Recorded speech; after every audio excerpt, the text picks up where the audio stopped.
I had spent over a year planning my dream wedding, booking the perfect venue, finalizing the guest list, handpicking every detail down to the centerpieces.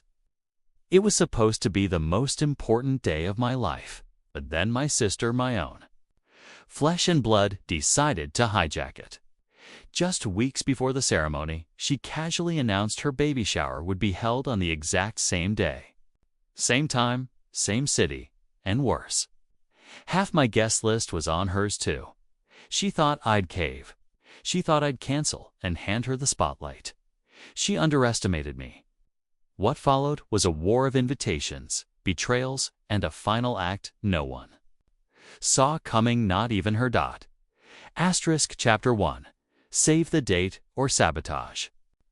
The moment I got engaged to Daniel, I knew I wanted a beautiful, simple wedding, a day full of love, with friends and family gathered around to celebrate what we had built together. My sister Marissa had always been the dramatic one in the family, but I never imagined she'd take it this far. I should have known something was off when she didn't seem excited during our engagement announcement dinner. She smiled, but it never reached her eyes. She hugged me, but her voice was hollow. Still, I gave her the benefit of the doubt. Maybe she was just having a bad day. I didn't realize it was the beginning of something far worse as I poured over. Wedding planning tasks, stress fittings, florist meetings, RSVP tracking. Marissa remained distant. She wasn't involved, and any time I mentioned something about the wedding, she changed the subject or forgot to reply to my texts. I didn't press it. After all, she had just announced her pregnancy a month before Daniel proposed. I assumed she was tired, emotional, or adjusting to impending motherhood. I wanted to give her space while still trying to keep her close. Fast forward to 3 months before my wedding. Everything was falling into place.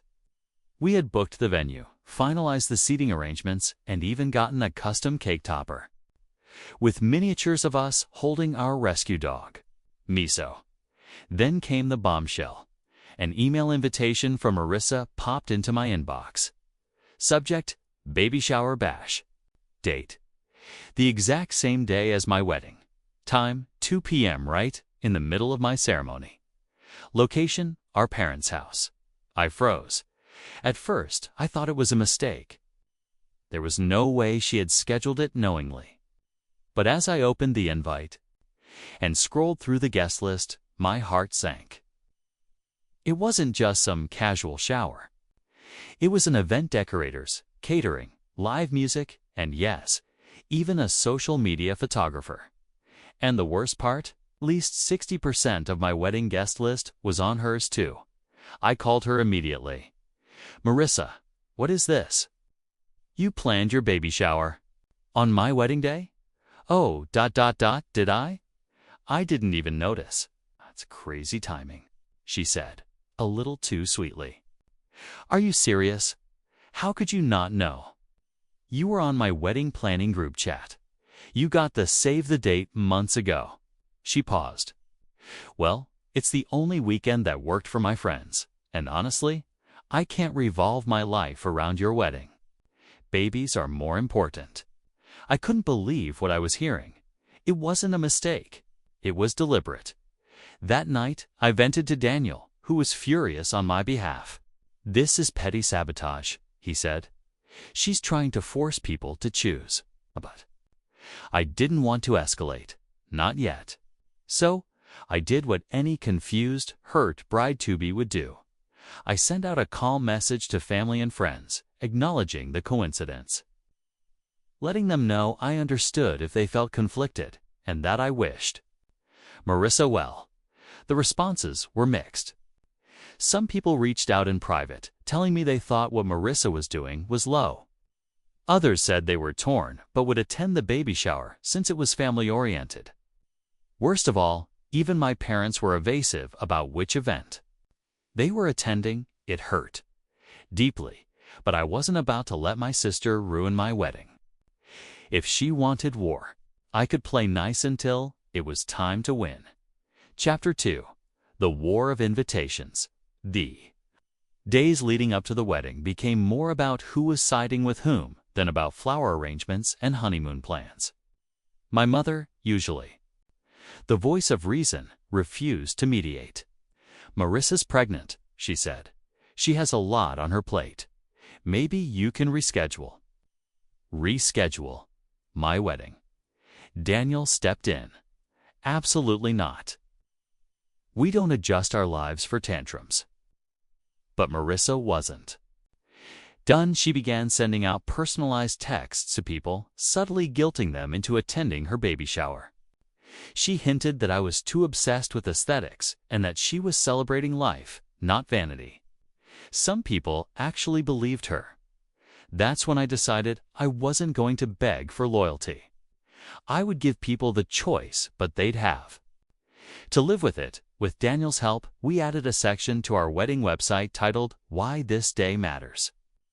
It explained our love story, the journey we'd been through, and why our wedding date was meaningful. We included photos from our engagement shoot, letters we wrote to each other, and even a video message thanking everyone who planned to attend. It worked. Slowly, RSVPs began switching back. Messages of support came flooding in. Even some of Marissa's friends who had never met me messaged to say they'd be attending the wedding instead. She was not pleased. Then came the blow that broke her. Daniel and I announced that instead of a traditional wedding gift registry, we had partnered with a children's hospital to donate a portion of our wedding budget in honor of our guests. Every attendee would get a thank you package, including a handwritten note and a certificate of contribution made in their name. The public response was overwhelming. People loved it. We were flooded with love and encouragement. Social media picked it up. A local news station even asked to cover the story. Marissa called me that night, livid. "You're stealing my thunder. You tried to take my wedding day," I replied calmly. "I just turned it into something bigger than both of us." She hung up. I didn't hear from her again until the wedding. Chapter 3. One dress. Two parties, and the truth. The morning of my wedding was peaceful, shockingly so. The sun rose over the vineyard where our ceremony was set. My bridesmaids were buzzing with excitement. Daniel was already on site, rehearsing his vows for the 100th time. I felt calm, centered, until my mom walked in looking pale. "Marissa's not coming?" she said. I paused. "To the wedding, or in general?" "To the wedding," she said. "She's too emotional." I nodded. "That's fine," but I could see it on my mom's face. Regret. She had gone to Marissa's shower that morning, early. She said it felt cold, performative. People weren't talking. The gifts were piled high, but the smiles were thin. Some guests had left early to head to the wedding. Some never showed up at all. "Your aunt left halfway through," Mom said. She had a ceremony to attend. The ceremony went perfectly. I walked down the aisle to Daniel's tears. Vows were exchanged. Miso barked right on cue during the kiss. Guests laughed, cried, and danced into the evening. But the real twist came at the reception. As we cut the cake, a hush fell over the crowd. I turned and saw Marissa standing at the back.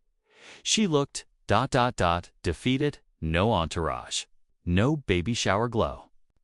Just her, holding a small wrapped box. She walked up slowly. "I thought you'd hate me forever," she said. "I was jealous. You were getting attention and happiness and everything I didn't think I had." I took the box. Inside was a photo of us, as little girls in flower crowns at our cousin's wedding. "You've always been the better sister," she whispered. I'm sorry I didn't forgive her right away. Wounds like that take time. But I nodded, and we hugged. The crowd clapped. People cried. Even Daniel cracked a small smile. Sometimes peace isn't about winning. It's about being strong enough not to lose yourself in the chaos. And that day, I didn't just marry the love of my life. I got my sister back too.